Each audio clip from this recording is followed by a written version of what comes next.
Hello, I am Jason. I'm 24 and honestly, my life isn't anything special. I live in a small town in Michigan, fixing motorcycles for a living. It's nothing fancy, but it keeps me busy and pays the bills. I've always liked the simplicity of my job, a busted engine, a damaged wheel. I see the problem and I fix it. There's no guesswork involved, and I like it that way. I live alone in a modest apartment above the garage where I work. Most days are pretty routine. Wake up, make coffee, head downstairs to the workshop, and spend hours covered in grease and motor oil. After work, I usually grab dinner at the local diner or hang out with my friends at the pub. Nothing exciting, but I'm not complaining. But today wasn't like most days. It was around 4 in the afternoon, and I was just finishing a repair job on an old Harley. My phone buzzed on the workbench beside me, rattling against a rusty wrench. I glanced over but ignored it, figuring it was probably Mike calling to complain about his job again. Mike's been my best friend since high school, and lately he calls whenever he needs to vent. Then it rang again, this time louder, more insistent. Something felt off. I wiped my greasy hands on my jeans and picked it up. It wasn't Mike, it was Laura, Mike's mom. I hesitated, my finger hovering over the answer button. Laura rarely called me directly. I couldn't remember the last time we'd spoken without Mike around, but my gut told me something wasn't right. "Hello," I said cautiously. "Jason," Laura's voice came through shaky and thin, instantly alarming me. "Yeah, it's me. Are you okay?" "No, yes, I don't know. My car slipped off the road. I think I'm stuck." Her voice trembled, panic obvious in every word. My heart skipped a beat. "Laura, calm down. Where are you exactly?" She took a shaky breath and I heard water splashing faintly in the background. My stomach dropped. I was driving near Lakeside Drive. The sharp curve my car slid off. It's in the lake. I can't open the door, Jason. I'm really scared." My blood went cold. That road was notorious for being slippery, and I knew exactly how fast the lake water could rise. "Stay calm, Laura. I'm coming right now, okay? Keep your phone nearby." She didn't respond, only a shaky, almost whispered, "Hurry, please." I dropped everything, grabbed my keys, and sprinted to my truck. My hands were trembling, and I fumbled to insert the key in the ignition, cursing myself for not answering her call sooner. She had called me twice. Why hadn't I picked up the first time I drove as fast as I dared, my thoughts racing faster than the speedometer? Mike was working out of state hours away, and Laura had chosen to call me. Not emergency services, not a neighbor. Me. The thought tightened my chest. How scared must she have been to reach out to her son's friend instead of someone closer? As I approached the sharp curve of Lakeside Drive, I felt my heart pounding fiercely against my ribs. I could see the tire marks on the muddy shoulder of the road leading directly into the lake. I jumped out of my truck, leaving the door wide open, and ran towards the water's edge. The sight made my stomach twist painfully. Laura's car was partially submerged, the front half already dipping beneath the murky water. My breath caught in my throat when I saw her face behind the fogged-up window, pale and wide-eyed, filled with terror. She was pounding helplessly on the glass, her movements frantic desperation clear in her gaze. "Jason." I barely heard her muffled cry through the window. My mind raced. How long had she been stuck there? How much time did we have? I didn't waste another second. Without hesitation, I plunged into the cold, muddy water. The shock of the icy lake hit me immediately, but adrenaline took over, dulling the chill as I waded deeper. Reaching the car door, I grabbed the handle, pulling with all my strength. It didn't budge. "Jason, please, I can't get out," Laura cried, her voice muffled, but clear enough to send another wave of panic surging through me. "Hold on, I'm going to get you out," I shouted, trying to reassure her. Even as the water reached my chest, I took a deep breath, gripped the handle again, and pulled harder. Still nothing. The door was jammed, locked by the pressure of the water in the damaged frame. Laura's eyes met mine through the glass, wide and pleading. Her hands pressed against the window as though she was reaching for me. "I won't leave you, Laura," I shouted, desperate to keep her calm, desperate to believe my own words. She nodded quickly, her breath fogging up the glass. Tears slid down her moatis, mixing with the water, dripping from the ceiling of her car. My pulse thundered in my ears. I knew I had to think fast. Every second counted. Turning back towards the shore, I scanned frantically, spotting my toolbox still in the bed of my truck.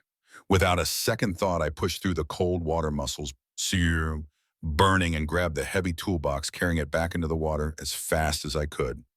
When I reached the car again, Laura's window had begun to submerge further. Her head was tilted up, gasping for the rapidly disappearing air pocket. I slammed the toolbox onto the roof of her car, praying I had something inside that could break the glass.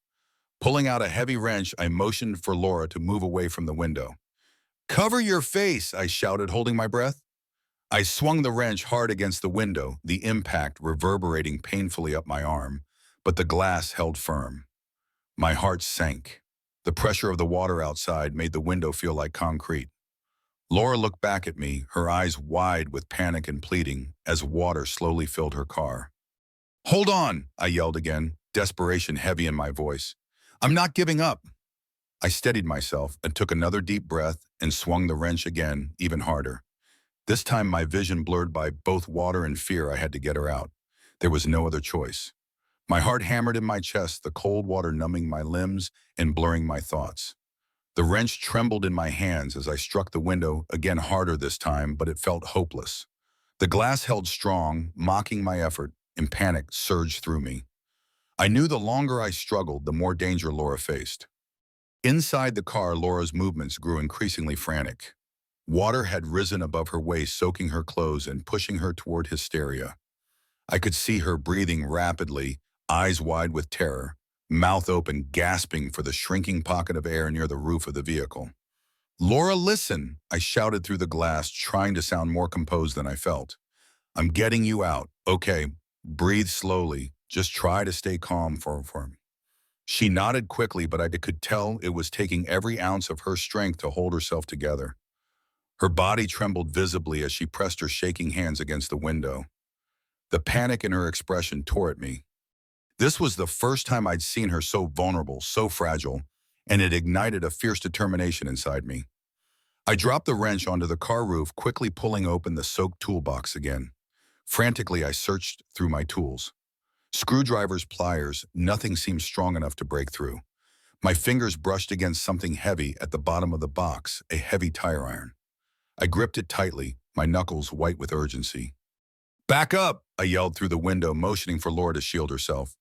She shifted away, pressing her body tightly against the opposite side of the car. Eyes squeezed shut as the water rose to her chest. Taking a deep breath, I summoned every bit of strength I had left and swung the iron with all my might. The glass cracked slightly, spreading spiderweb patterns outward, but still it didn't shatter completely. Frustration and desperation tightened my chest. The water around me was ice cold, seeping through my clothes and sapping my strength. I swung again, my muscles screaming in protest. This time the window exploded, inward shards of glass cascading into the water-filled interior of the car. "Laura," I shouted, reaching in through the broken window. "Take my hand." For a horrifying second, I saw nothing but dark, swirling water. Then her fingers brushed against mine, trembling violently as she grasped desperately for me. Our hands finally connected, and I gripped her, tightly determined never to let go. I pulled as hard as I could, feeling her body struggle against the rising water. She emerged from the submerged car, coughing violently, water dripping from her hair, her eyes wild with fear. Laura was almost completely limp, her body collapsing into my arms as soon as she cleared the broken window frame. "I've got you," I gasped, my own voice shaking from adrenaline and cold. "You're safe now." She clung to me fiercely, arms wrapped around my neck, fingers gripping my soaked shirt as though it was her only lifeline. Her whole body shuddered uncontrollably, heavy sobs racking her chest. The panic in her breath made my heart ache, and I held her tighter, trying to share some of my strength. "It's okay," I murmured, moving us slowly toward the shore. "Just breathe, Laura. We're out. You're safe." As we stumbled onto solid ground, she nearly collapsed onto the grassy edge. Her entire body trembled violently, drenched and chilled to the bone. Kneeling beside her, I gently guided her down, helping her sit as safely and comfortably as possible. Her eyes stared blankly ahead, her breathing erratic and shallow. "Laura, look at me," I urged, gently gripping her shoulders firmly, trying to stabilize her trembling frame. "You're okay now. Just keep breathing slowly." She finally lifted her eyes, meeting mine directly for the first time since the rescue. Her gaze was filled with shock, gratitude, and a deep, unmistakable vulnerability. Tears streamed silently down her pale cheeks, mingling with the lake water. The intensity of that moment stunned me, holding me frozen in place. "Thank you," she whispered, her voice barely audible through chattering teeth. "Jason, I thought I wouldn't make it. If you hadn't come, don't say it." I cut her off softly, my thumb brushing lightly against her damp cheek. "I got here and you're okay. That's all that matters." She nodded slowly, leaning her head against my shoulder, finally allowing herself to let go. I felt her weight against me, light yet heavy with emotion. She wasn't just Mike's mom now. She was Laura, fragile and scared, someone who desperately needed comfort and reassurance. For the first time, I felt a strong protectiveness toward her, a deep desire to shield her from harm. I'd never considered Laura as anything more than my best friend's mother, a woman who had always seemed calm and composed. Now in this moment, as she trembled and clung to me, I saw her clearly alone, vulnerable and human. "I was so scared," she admitted quietly, her voice cracking. "I felt so helpless. Mike's too far away. I didn't have anyone else to call, and I felt so alone, Jason." My chest tightened at her words, and I wrapped my arms around her more securely, wanting her to feel safe again. I had never known loneliness like hers, the loneliness that comes from facing danger completely on your own. In her fragile state, I understood her in a way I'd never anticipated. "You're not alone," I reassured her gently, my words soft yet firm. "I promise you, Laura, as long as I'm around, you won't ever have to face something like this alone again." Her eyes fluttered shut, and she pressed closer to me, absorbing my warmth, my strength. I sat quietly with her, holding her gently, allowing silence to settle around us. The chill of the water faded slowly as our bodies warmed, the fear ebbing away as we sat on the quiet lakeside shore. We stayed there for what felt like hours, neither speaking nor moving, wrapped in an intimacy born from survival. Finally, Laura lifted her head slightly, her breathing steadier, her tears dried. When she looked at me again, there was a new softness in her eyes. Gratitude mingled with something deeper and more complicated. "Jason," she whispered softly, a ghost of a smile playing across her lips. "I'm so glad it was you." Those words sank deep into my chest, settling in my heart. I held her gaze, feeling the quiet power of what we just experienced. Something between us had changed permanently. We both knew it, though neither of us said it aloud. And in that fragile silence, sitting together on the lakeshore, holding Laura close, I knew for certain that nothing would ever be the same between us again. After a long silence sitting there by the lakeside, I finally helped Laura to her feet. Her body still trembled slightly, the shock lingering in her movements, and I realized there was no way she could safely drive herself home, not in this state. "Come on," I said softly, my arm gently supporting her. "Let me take you back to my place. It's not far from here, and you can get warm and dry." Laura didn't argue. She just nodded slowly, her eyes distant, like she was still partly trapped underwater. Guiding her carefully, I led her to my truck, opening the door and helping her settle into the passenger seat. I quickly climbed into the driver's side, turning the heater up to full blast, hoping to chase away the chill that had settled deep within us both. The short drive to my apartment was silent, punctuated only by the hum of the engine and the occasional shiver from Laura beside me. I glanced at her from time to time, worried. She stared blankly out the window, hands clenched tightly in her lap, her knuckles white. I wanted desperately to comfort her, to reassure her again, but words escaped me now. Everything felt different after what had happened, fragile, uncertain. When we reached my apartment above the garage, I helped her climb the narrow stairs. Inside, I flicked on the lights and guided her to the couch. "Sit here," I said softly. "I'll get you some dry clothes and something warm to drink." She nodded mutely, sinking into the cushions, her shoulders slumped, exhaustion etched clearly across her face. I hurried to grab a dry sweatshirt and a pair of sweatpants, then heated up a mug of tea. When I returned, she was exactly as I'd left her, staring blankly at the floor. "Here," I offered quietly, handing her the clothes. "You can change into the bathroom. Take your time." Laura took the clothes without meeting my eyes and disappeared down the short hallway. I paced anxiously while I waited, my mind replaying the terrifying scene at the lake. I'd almost lost her today, a realization that shook me deeply in ways I couldn't fully comprehend. When she returned, dressed in my oversized sweatshirt and pants rolled at the cuffs, her hair damp and loose, my heart tightened at the sight. She looked vulnerable, delicate, a side of her I'd never seen in all the years I'd known Mike. She slowly settled back onto the couch, accepting the mug of tea, gratefully cupping it in both hands as if trying to absorb its warmth. Sitting beside her, careful to maintain some distance, I finally broke the silence. "How are you feeling?" I asked gently. Laura took a deep breath, exhaling slowly. "I don't really know. It still feels surreal. I keep thinking about how close." Her voice trailed off, catching in her throat. "You're safe now," I reminded her softly. "You did the right thing calling me." Her gaze lifted to mine, uncertain. "I didn't have anyone else," she whispered, vulnerability raw in her voice. "Mike's hours away, and there's no one else here anymore. I just felt so alone out there." I shifted closer, compelled by her honesty. "Laura, you're not alone," I insisted, my voice gentle but firm. "You've never been alone, not really. Mike might be away, but I've always been here, and I always will be." She looked at me, a flicker of surprise crossing her face. "What do you mean?" I hesitated briefly, then decided to tell her the truth. "You probably never noticed, but I've always tried to be there when you needed someone. Even little things, fixing your broken mailbox last winter, or shoveling snow from your driveway when you had the flu. I didn't want to make it weird or anything. I just saw how much you did alone, and I wanted to help. You deserve more than to feel forgotten." Laura stared at me, her blue eyes wide and glistening with tears. Slowly, the realization dawned across her face. "That was you. I thought it was a neighbor." I shrugged, slightly embarrassed. "I didn't think it mattered who it was. I just didn't want you to struggle alone." Suddenly, Laura's composure crumbled entirely.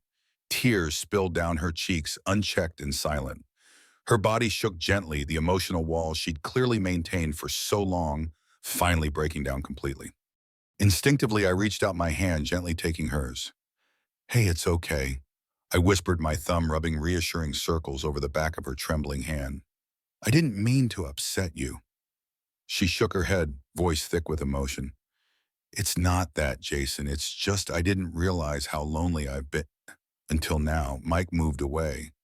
My husband left years ago, and since then, I've just been pretending I'm fine, pretending I can handle everything alone.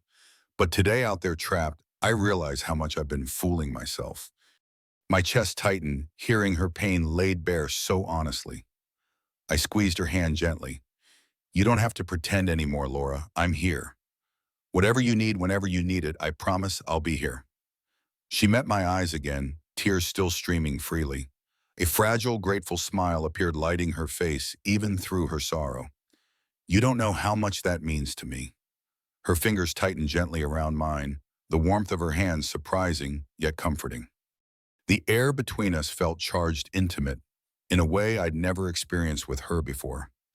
Her breathing steadied, gradually matching my own rhythm, creating an unexpected harmony between us. Our eyes remained locked in intense connection, forming silently in the space between our intertwined hands. I felt a powerful urge to draw her closer, to erase the distance entirely, but I held myself back, uncertain if she felt the same. Finally, Laura seemed to realize how tightly she'd been holding my hand, how openly she'd revealed herself. A flush crept across her cheeks, embarrassment swiftly replacing vulnerability. She pulled her hand away, abruptly breaking the spell. I, I'm sorry," she stammered awkwardly, brushing away tears and looking down at her lap. "I shouldn't have said all that. It's too much." "No, Laura, no, really," she interrupted, softly rising from the couch, clearly flustered. "I appreciate everything, Jason, truly, but I shouldn't have let my emotions take over like that. It's inappropriate." Her sudden withdrawal hurt more than I expected, leaving me momentarily stunned and unsure how to respond. The intimacy of the moment had vanished, replaced with an uncomfortable distance. "You didn't do anything wrong," I finally managed quietly. "I'm just glad you're safe." She nodded quickly, avoiding my gaze. "I should probably go lie down for a bit," she murmured, moving hastily toward the spare bedroom. "I just need some rest." As she disappeared down the hall, I sat alone on the couch, trying to understand what had just happened. My heart ached with confusion and uncertainty, yet underneath it all lingered the unmistakable realization of something entirely new, a connection tender and unexpected that neither of us had anticipated. I sat quietly listening to the distant sounds of her footsteps retreating, knowing that from this point forward, everything between us had irreversibly changed. It was several days after the accident when I finally made my way over to Laura's house to help inspect the damage to her car. The vehicle had been towed back to her driveway, a stark reminder of the frightening moment we both endured at the lake. I wasn't sure what to expect, but as I approached her door, my heart was racing in a way it never had before. Laura opened the door and offered me a gentle smile, looking far better than the last time I had seen her. Her eyes seemed clearer and the color had returned to her cheeks, but beneath the surface I still sensed vulnerability. "Hey, Jason," she greeted softly, stepping aside to let me in. "Thanks for coming by. I wasn't sure I could face looking at that car alone." "No problem," I assured her warmly, stepping inside. "I wanted to make sure you're doing okay." She nodded, gesturing toward the kitchen. "I'm all right. Can I make you some tea? It's the least I can do." "That would be nice," I replied, following her into the familiar warmth of her kitchen. Sunlight streamed through the curtains, casting a golden glow across the cozy space. It felt oddly comforting, like stepping back into simpler times, though we both knew that something had irreversibly shifted between us. As Laura busied herself preparing tea, I looked out the window at her damaged car sitting quietly in the driveway. The front end was battered, the frame dented from the crash, the window had shattered, now covered in plastic. My chest tightened at the sight of memories of that day rushing back. Laura must have noticed my reaction. "Still can't believe I got out of that," she murmured, placing 2 steaming mugs of tea on the table. "I owe you more than I could ever repay." "You don't owe me anything, Laura," I replied sincerely. "I'm just grateful you're safe. Seeing you trapped like that, it scared me." She took a seat across from me, blowing gently on her tea before speaking again. "I think that day opened my eyes. It reminded me how fragile everything is, how quickly things can change." I nodded slowly, understanding exactly what she meant. It did the same for me. Laura took a deep breath, looking thoughtfully into her cup. "You know, after my divorce, I convinced myself I could handle everything alone. I became good at it, being strong for Mike, working extra hours to keep things normal.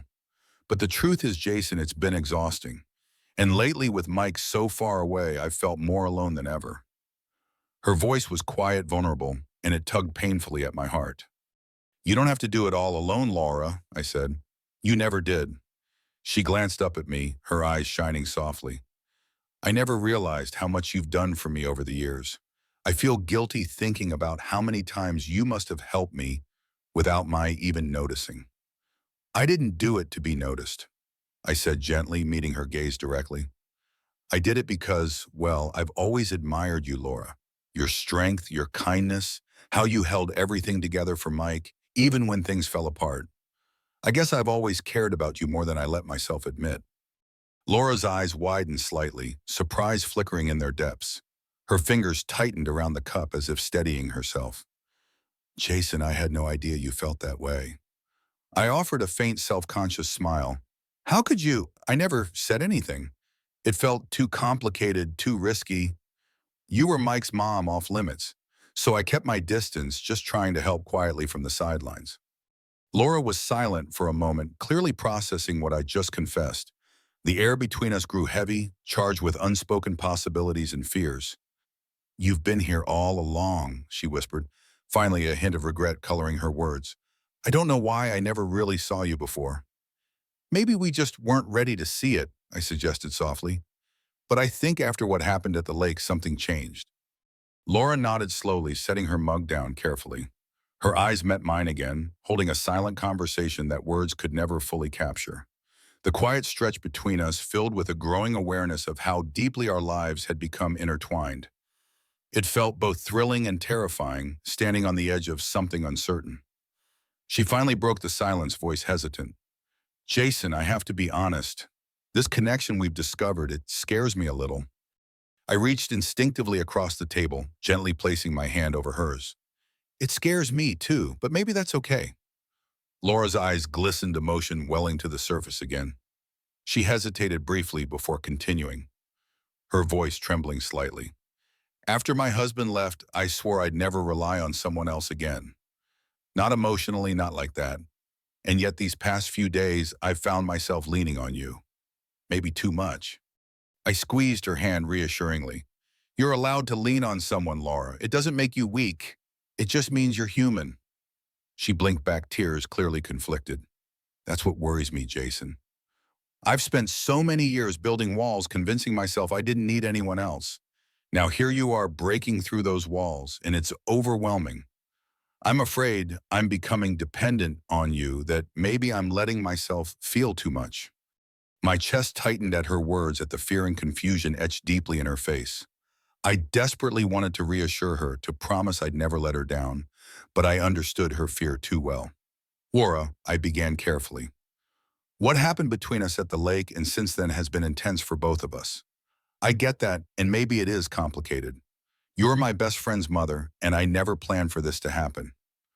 But right now, all I want is for you to feel safe and supported. Everything else, we can figure it out together slowly. Laura stared at our intertwined hands, clearly torn. Then with a quiet sigh, she gently withdrew her hand from mine, wrapping her fingers around her mug again. Jason, as much as I appreciate everything you've done, I think it might be best if we step back for a while. I need some distance to clear my head and make sure I'm not losing myself again. I felt a sudden stab of hurt, even though I understood. I respect that, Laura. I just don't want you to feel alone anymore. She gave me a sad, gentle smile, eyes glistening softly. You've already done more for me than anyone else, but this feels like a line we might regret crossing, and I don't want us to damage what we have.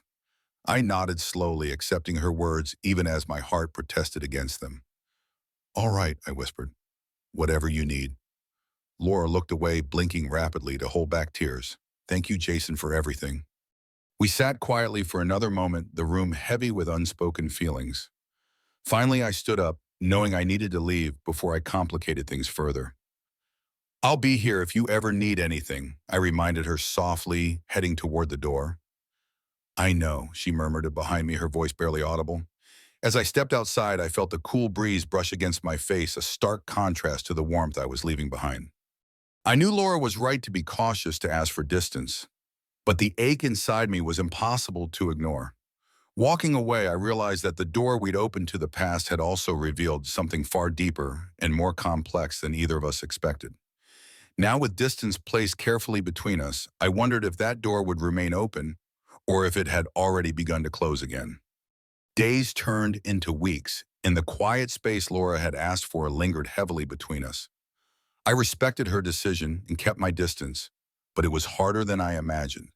Every time I passed by her house, saw her car still parked with the damage, as yet unrepaired, a deep ache settled in my chest. I tried to busy myself with work, burying my feelings in the hum of engines and the clang of metal, but Laura was never far from my thoughts. Then one evening, my phone buzzed on the coffee table. The screen lit up and my heart skipped when I saw her name. My fingers hesitated briefly, uncertain if I should pick up, but the urge to hear her voice quickly overcame my doubts. Hello, Jason. Laura's voice trembled slightly, softer than usual. I'm sorry to call you so suddenly, but... She paused, taking a shaky breath. I'm not doing so well tonight. I don't know who else to talk to. I'm here, I said without hesitation. What's wrong? She exhaled deeply, her words quiet, almost apologetic. I thought distance would help me clear my head, but it's only made me feel more isolated. I can't be alone right now. I didn't hesitate. I'll be right there. I grabbed my jacket keys and drove quickly through the darkened streets, my heart racing with concern. The lights in Laura's home were dim when I arrived, and as I knocked on the door, I felt a surge of anxiety. Laura opened the door slowly, looking pale, and drained her eyes red from crying. Come in, she whispered, stepping back to let me inside. We settled into the familiar comfort of her living room, though tonight it felt different, heavy with tension, uncertainty, and raw emotion. Laura sat quietly on the sofa, hands clasped tightly in her lap, clearly struggling with something deeper than she could easily express. I thought staying away would help, she finally admitted, her voice barely above a whisper. But it only made things worse. All it did was remind me how empty my life feels without someone like you around. My throat tightened at her words, but I kept silent, letting her speak freely. I told myself I could handle everything alone. I've been doing it for years. But since the accident, and especially since that day we talked, I've realized how much I've been lying to myself. I've built this life around solitude, believing it made me stronger, but it's only made me lonely.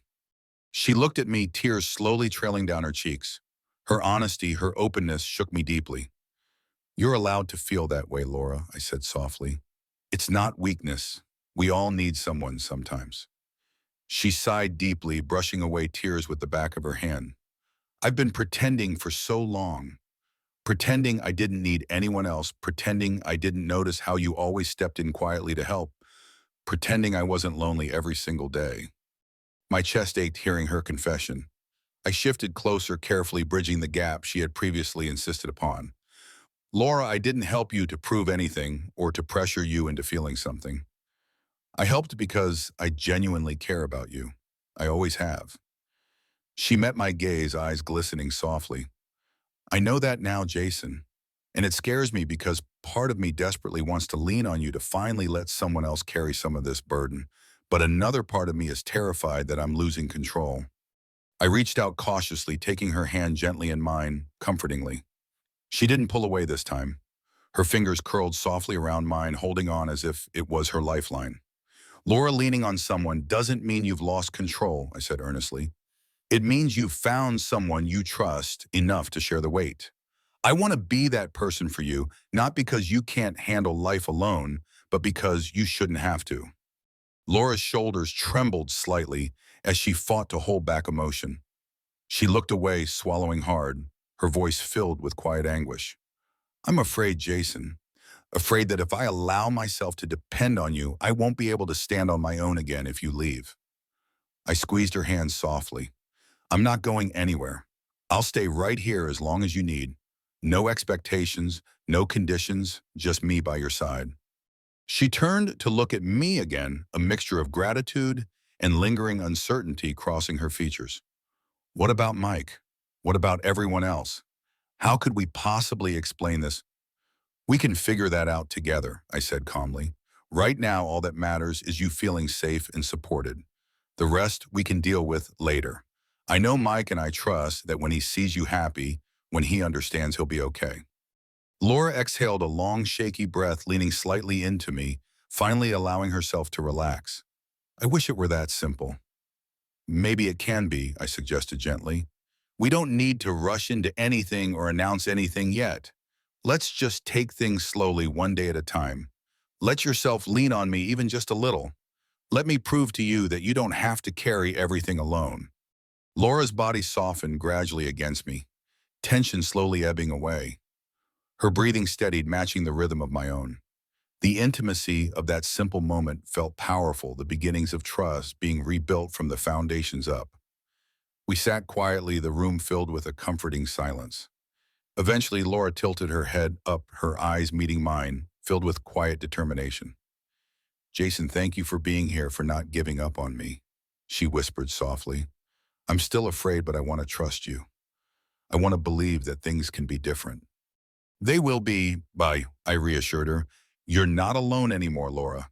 And I promise you, no matter what comes next, I'll be right beside you."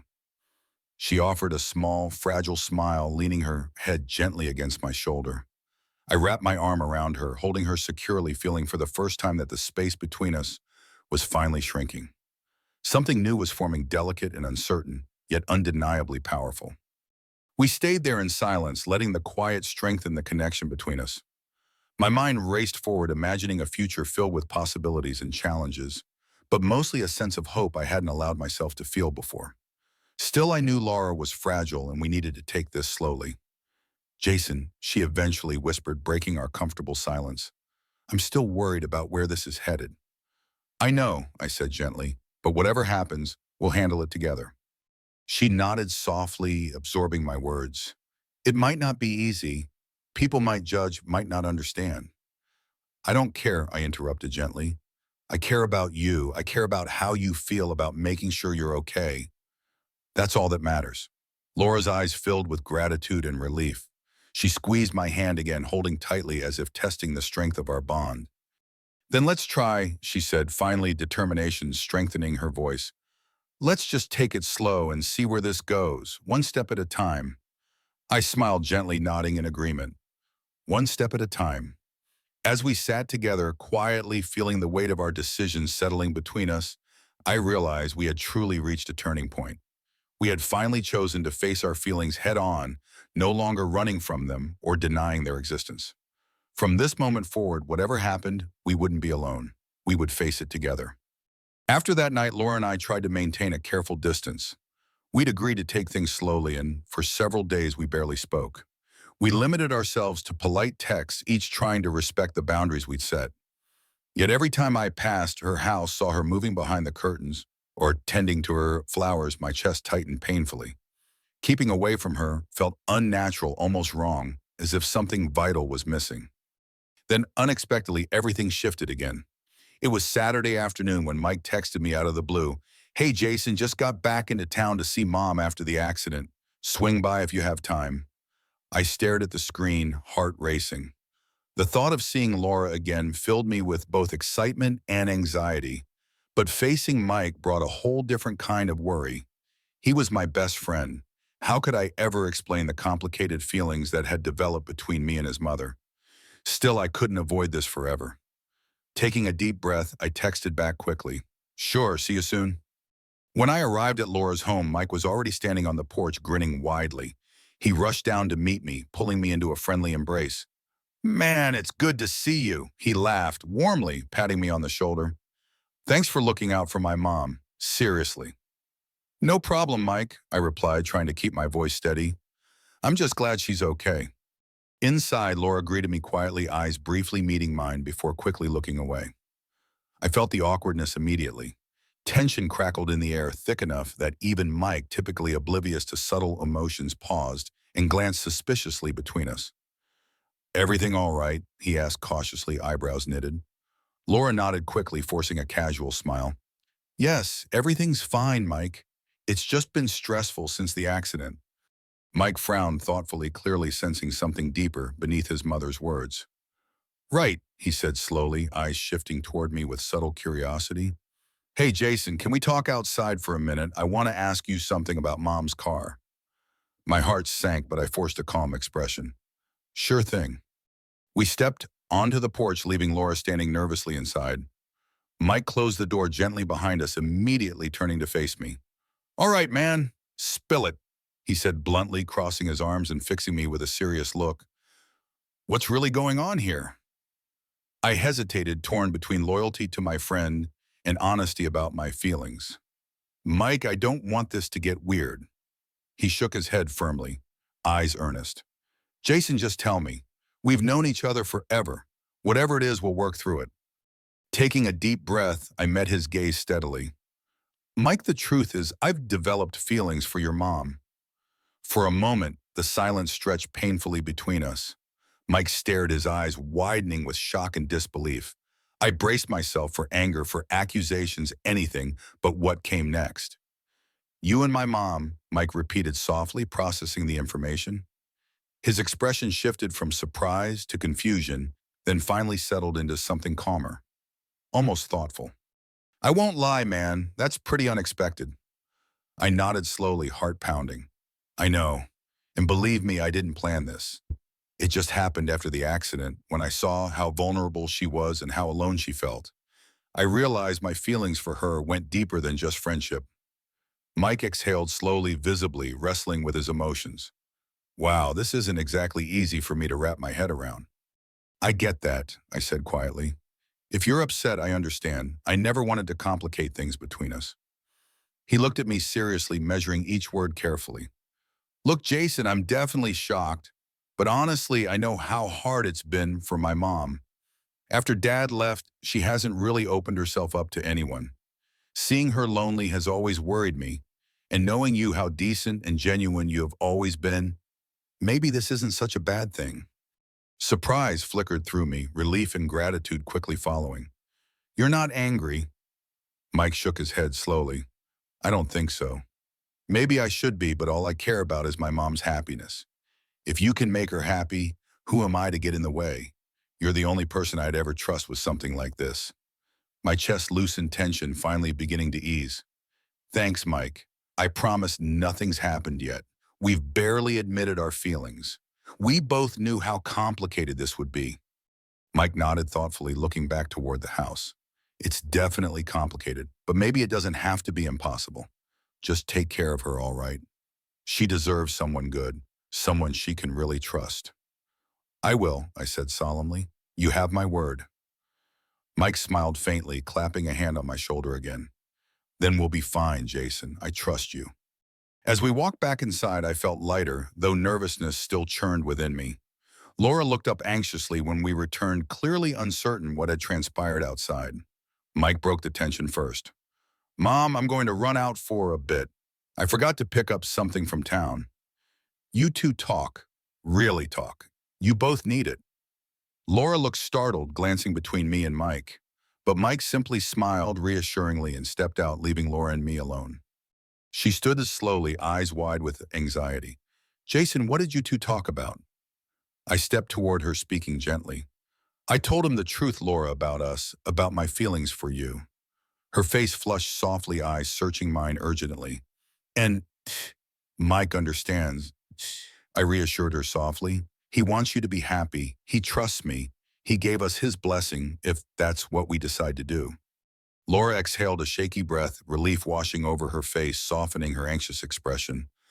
Oh, Jason, I was so afraid. I never wanted to hurt Mike or damage your friendship. You haven't, I said firmly, moving closer, taking her hand gently. Mike cares deeply about your happiness. He knows you deserve someone who will truly be there for you. Laura looked into my eyes, gratitude and affection brightening her features. I never expected this. Never thought you'd be the one I could count on so completely. I squeezed her hand gently. I didn't expect it either, but it feels right. Being apart, avoiding each other, none of that ever felt right. I don't want to be without you, Laura. She smiled softly, squeezing my hand back, the uncertainty fading from her gaze. I don't want to be without you either. I've spent too long hiding from my feelings, too long pretending everything was fine alone. Maybe it's finally time I stopped pretending. We stood quietly, absorbing the weight of our decision. The future was still uncertain, filled with complexities and potential challenges, but the fear had begun to lift. Together we could face whatever came next. Laura stepped closer, wrapping her arms around me in a gentle, heartfelt embrace. I held her carefully, feeling her warmth, her presence reassuringly solid in my arms. In that quiet moment, everything clicked into place. Our shared past, the fears we'd overcome, and the hopeful uncertainty of our future together. We didn't have all the answers yet, but standing there wrapped in each other's arms, one thing was certain: we were no longer alone. In the heart-wrenching tale of Jason and Laura, we uncover a profound life lesson that true connections often emerge from the depths of vulnerability, reminding us that it's never too late to open our hearts to unexpected love and support. Jason, a simple mechanic in a quiet Michigan town, lived a routine life until a frantic call from Laura, his best friend Mike's mother, shattered his ordinary day. Her car plunged into a lake, trapping her in rising waters. And in that terrifying moment, Jason dove in, without hesitation, battling the cold currents and jammed doors to pull her to safety. What began as a heroic rescue evolved into something deeper. As Laura confronted her long-buried loneliness after years of divorce and raising Mike alone, Jason revealed his quiet acts of kindness over the years, fixing her mailbox, shoveling snow, stemming from unspoken admiration. Their bond grew amid tears, fears, and raw confessions, challenging societal norms and personal walls. Even Mike, upon learning of their feelings, chose understanding over anger, prioritizing his mother's happiness. This story tugs at our souls, showing how life's most frightening trials can forge unbreakable ties, teaching us to embrace help when offered and to offer it freely without expectation. It evokes the ache of isolation, the thrill of newfound intimacy, and the courage to defy conventions for genuine connection. In a world that often glorifies independence, Jason and Laura remind us that leaning on others doesn't diminish our strength. It amplifies it, turning solitude into shared warmth. Their journey stirs emotions of hope and renewal, urging us to reflect on our own hidden affections and unspoken gratitudes. What about you? Have you ever found love or friendship in an unexpected rescue or vulnerable moment? Share your stories in the comments below. I'd love to hear them and connect with you. If this tale touched your heart, don't forget to like, subscribe, and hit the notification bell for more inspiring emotional narratives on our channel. Your support means the world and keeps these stories coming.